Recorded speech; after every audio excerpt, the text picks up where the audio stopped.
اللہ هو الغفور، ترجمہ وہی ہوگا اللہ ہی بخشنے والا ہے۔ کلیئر ہو گیا؟ یعنی اگر میں یہ نہ بھی لاتا تو اللہ الغفور کا ترجمہ بھی وہی تھا، لیکن میں نے مرکب توصیفی سے اس کی مماثلت جو تھی پیدا ہو رہی تھی اسے بچانے کے لیے ایک حالت رفع والی ضمیر مبتدا کے مطابق رکھ دی، جس سے اب وہ جو مرکب توصیفی موصوف اور صفت والا پہلو آپ کے سامنے آ رہا تھا وہ آپ کو سمجھ میں آ گیا کہ نہیں یہ موصوف اور صفت نہیں بلکہ یہ مبتدا اور خبر ہی ہے۔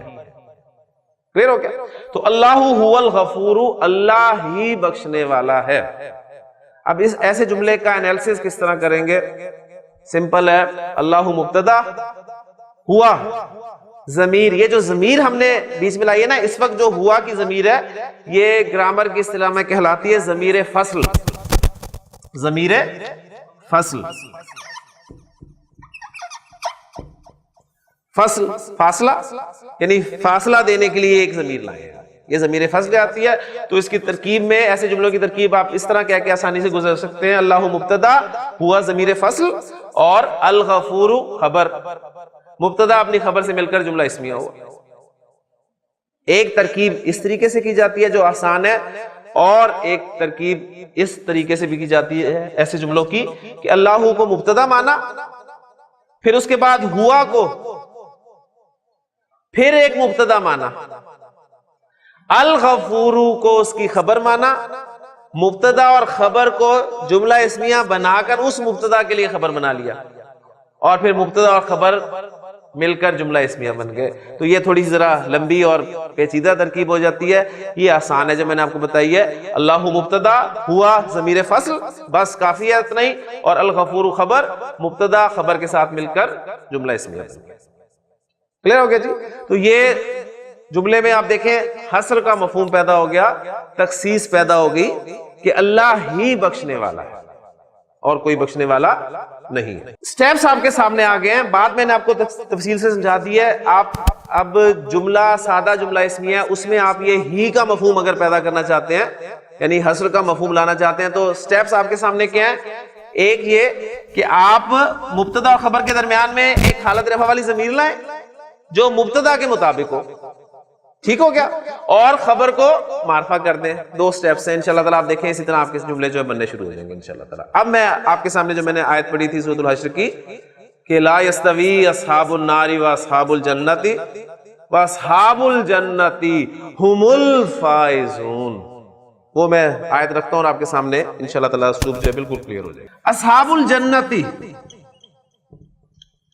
مضاف مضاف الیہ مبتدا، ٹھیک ہے، اصحاب الجنت جنت والے، اب اس کا ترجمہ کر رہے ہیں جنت والے۔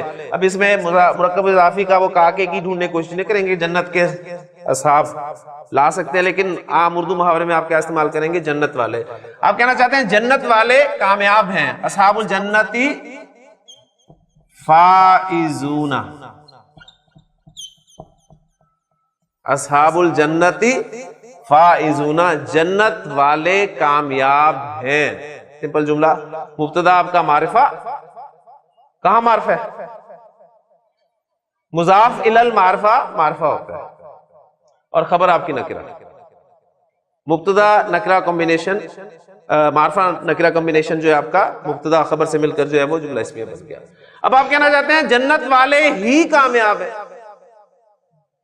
جنت والے ہی کامیاب ہیں، تو کیا کریں گے؟ میں نے دو سٹیپس آپ کو کیا بتائے ہیں، مبتدا اور خبر کے درمیان کیا لائیں گے جی؟ ایک ضمیر فصل لائیں گے حالت رفع والی، اور وہ کس کے مطابق ہوگی؟ مبتدا کے مطابق ہوگی، اور مبتدا آپ کا مرکب اضافی ہے، اور مرکب اضافی میں اصل کون ہوتا ہے؟ مضاف، تو مضاف ہے اصحاب، اصحاب جمع کا لفظ ہے اور مذکر ہے، تو جمع کی ضمیر کون سی ہوگی؟ ہم، ہوا ہما ہم، آپ ہم لے آئے بیچ میں، اور دوسرا کام کیا کیا؟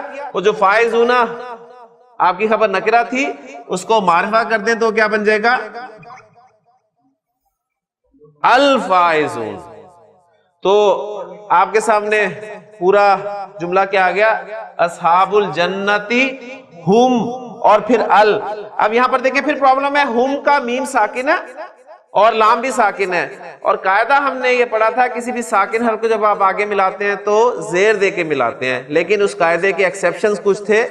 ایک ایکسیپشن یہ پڑھا تھا کہ من کے نون ساکن کو آگے ملاتے ہوئے زبر دیتے ہیں، تو اب نوٹ کر لیں گے جو ہم ہے اس کے میم ساکن کو آگے ملانے کے لیے پیش دیتے ہیں۔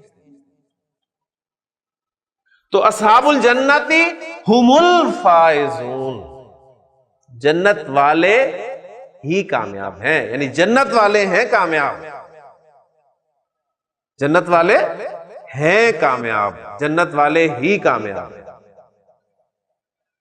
قرآن مجید میں اللہ تعالیٰ نے یہ بھی بیان فرمایا کہ فمن زحزح عن النار، جسے آگ سے بچا لیا گیا، وادخل الجنت، اور جنت میں داخل کر دیا گیا، فقط فاز، تو وہ کامیاب ہے۔ یعنی ایک کامیابی کا تصور میرا ہے، آپ کا ہے، ہم سب کا ہے۔ ہمارے نزدیک کامیاب کون ہے؟ یعنی ہم یہ کہیں گے جی فوری طور پہ نظر ہماری جاتی ہے دنیا کے اعتبار سے، جو جس کے پاس پیسہ ہے اور اچھا بزنس ہے، شہرت ہے، یہ سب کچھ ہے تو وہ کامیاب ہے، ڈگری ہے بڑی سے بڑی۔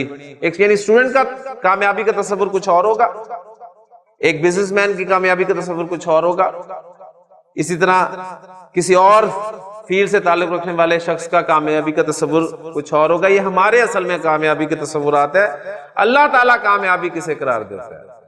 اللہ تعالیٰ تو کامیابی اسے کہتا ہے کہ فمن زحزح عن النار، جسے آگ سے بچا لیا گیا، وادخل الجنت، اور جنت میں داخل کر دیا گیا، فقد فاز، تو کامیاب وہ ہے، یعنی وہ کامیاب ہو گیا۔ ہمیں کوئی ڈگری، کوئی پیسہ، کوئی سٹیٹس کی بات نہیں کی، صرف یہ کہا گیا کہ جنت میں داخل کر دیا گیا تو کامیاب ہے۔ تو یہاں بھی وہی الفاظ آ رہے ہیں کہ اصحاب الجنتی ہم الفائزون، جنت والے ہی کامیاب۔ تو یہ تھا جی آپ کا جملہ اسمیہ میں حسر پیدا کرنا، الحمدللہ بات سمجھ میں آ گئی ہے۔ الذین آمنوا وتطمئن قلوبهم بذکر اللہ